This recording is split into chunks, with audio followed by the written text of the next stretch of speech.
the newspaper or the television, and every time some new technology comes, obviously society goes nuts for a while, and people always will say, look, that technology is going to destroy society. Yeah. But society adapts to the new technology. The question is that adaptation ultimately healthy or not healthy? Now, mobile phone and internet, and now with AI, is undoubtedly, a next level of transformative technologies in the way they're shaping us, Yeah. in the way we're interacting with them. So nomophobia means, and it's not a real diagnosis, it's not a psychiatric disorder. I just want to make that clear. Yeah.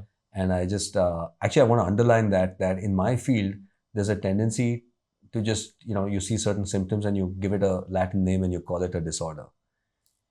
Because the roots of psychiatry are fundamentally, the science is still evolving.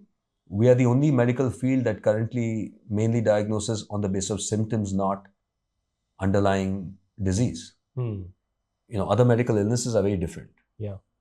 And I think it's important for our listeners to understand this, because what I see today is, because people appreciate science, they have not understood what is the scientific basis of psychiatry, and they start leaning on those labels as if they are the same thing as a diagnosis in physical medicine. So if I make a diagnosis in physical medicine saying, hey, you have diabetes, that is replicable and 100% defined. What does diabetes mean? It means a blood sugar of XYZ 126 above is called diabetes. Hemoglobin A1C of this much is called diabetes. Very clear. There's a biological gold standard here that I can measure. And therefore, diabetes doesn't mean the symptoms of diabetes. You know that two diabetics can come with very different symptoms. One may have no symptoms. Another may present with kidney failure. Another may come with polyuria, polydipsia, whatever. So there are countless symptoms of the same disease. So imagine in physical medicine, if the way I diagnosed was based on symptoms, they'd have 10 different diseases based on diabetes alone. One guy I'd call thirsty type of disease. Another I'd call weight loss type. Another I'd call countless, right? So conversely, the different diseases can cause the same symptom. We know that. Someone comes with fatigue. It could be viral. It could be cancer. It could be psychiatric. It could be vitamin. 101 things. So now we understand that psychiatry is a very different place scientifically from physical medicine. And by the way, I specialize in both internal medicine and psychiatry, which is an unusual combination. Doctors have to select one or the other usually. And when you study and you start working both as in internal medicine, treating cardiovascular disease, diabetes, hypertension, and on this side, you're a psychiatrist treating depression, anxiety, you understand the science is so different, but the public, the patient, does not understand. They think that the science is equally evolved in both. It's not.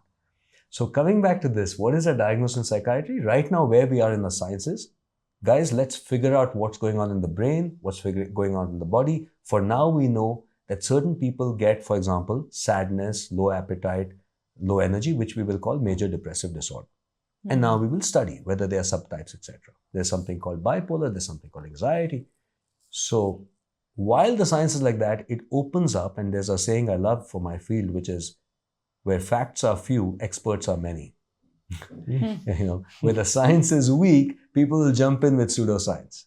So here's the deal. Firstly, the meta point here is, sure, we'll talk about nomophobia because it is a symptoms we are seeing, but it's not a separate disorder. One person with nomophobia may have a separate underlying issue, and another person with nomophobia may have a different underlying issue. But, okay, so we digressed a bit. But coming back to this situation where we do see, and surveys tell us that if we define nomophobia for the sake of this discussion as a fear of not being near our phones, almost everybody has a degree of nomophobia when they're separated from their phone. If I take away your phone or my phone and I don't get it back, we are not going to be chilling and not doing anything about it. We're going to find a SIM card soon. We're going to find our phone. We're going to retrieve it. It's not a disorder. It is a pointer to how wedded our sense of connection, commerce, and sense of safety and community have become wedded to the phone. It is how our technology has evolved today, where unlike the newspaper, unlike the TV set, a lot of our territory through which we engage with life is through the phone, and without which it's impossible to navigate. I've traveled to hotels where you can't check in without the phone. In fact, I don't think now in any hotel anywhere in the world, you can't board a flight without your phone.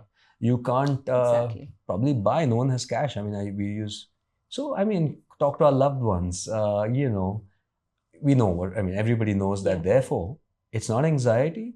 It's where our society and technology has come from. Yeah. Having said that, within this, there are subtypes. There are some who will experience tremendous anxiety and some who will experience what we would call normal. Now, here we start understanding what is the significance of this. People who are using their phone primarily because they have pre-existing anxiety or depression. It's very usual to doom scroll or Yeah. bed rot, as they call it, just sit in bed and just keep Yeah. scrolling because you're trying to distract yourself from an inner emotional turmoil. And it's a vicious cycle, by the way. We know that people are depressed, they do this more, and this causes more depression and anxiety. And so it becomes a vicious cycle. Such people will experience much more nomophobia, which should alert us to the pre-existing issue that they were using the phone in the first place as a way to fill some inner emptiness or Yeah. deal with some emotional problem.